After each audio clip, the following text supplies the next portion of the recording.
Hi అండి. నేను మీ Ramana. Welcome to Ramana Rajanala vlogs. ఈరోజు నా స్టైల్‌లో కోడిగుడ్డు పులుసు. కొంచెం వాటర్‌లో ఉప్పు వేసుకొని 4 కోడిగుడ్లేసుకొని ఉడికించుకోవాలండి. ఇప్పుడు ఆ ఉడికిన కోడిగుడ్లని పొట్టు తీసేసి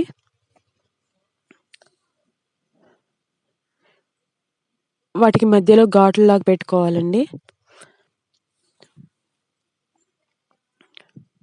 ఇలా అన్ని కోడిగుడ్లకు ఘాట్లు పెట్టేసుకొని ఒక కళాయిలో కొంచెం ఆయిలు, కొంచెం పసుపు, కొంచెం ఉప్పు వేసి మనం ఉడికించుకున్న కోడిగుడ్లు కూడా ఇందులో వేసి ఈ ఎగ్స్‌ని ఫ్రై చేసుకోవాలి కొంచెం.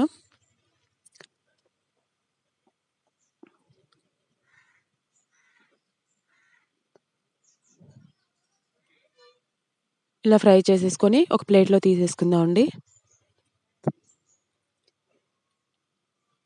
ఇప్పుడు ఒక వేరే కళాయిలో కొంచెం ఆయిల్ వేసుకొని పోపు కోసం వేడైన తర్వాత పోపు దినుసులు వేసుకుందాం ఇప్పుడు. కొంచెం జీలకర్ర, 2 పచ్చిమిర్చి చీలికలు వేసుకుందాం.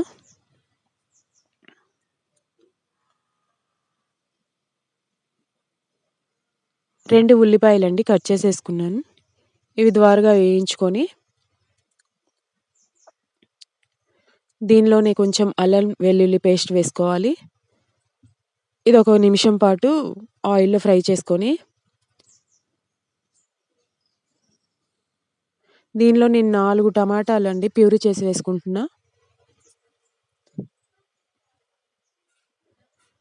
దీన్ని ఆయిల్‌లో కొంచెం మగ్గిచ్చేసుకొని ఇందులో కొంచెం పసుపు, ఉప్పు, కారం మీ టేస్ట్‌కి తగినంత కలిపేసుకొని ఒక 2 నిమిషాల పాటు దీనిలో మగ్గిచ్చేసుకుందామండి. ఒక చిన్న సైజు నిమ్మకాయ సైజ్ అంత చింతపండు నానబెట్టుకొని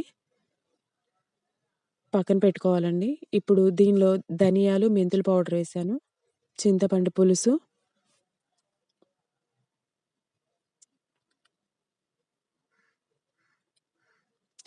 మీకు పులుసుగా సరిపోదంటే ఇంకొంచెం వాటర్ యాడ్ చేసుకోండి.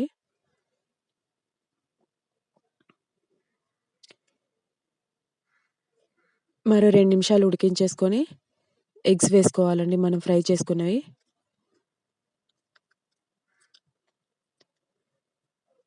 ఈ పులుసులో ఆ ఎగ్స్ ఒక 2 నిమిషాలు అలా ఉడికించేసుకుందాం మూత పెట్టేసుకొని. అంతే అయిపోయిందండి ఎగ్ పులుసు. కొంచెం కొత్తిమీర వేసుకొని దించేసుకోవడమే. Thanks for watching.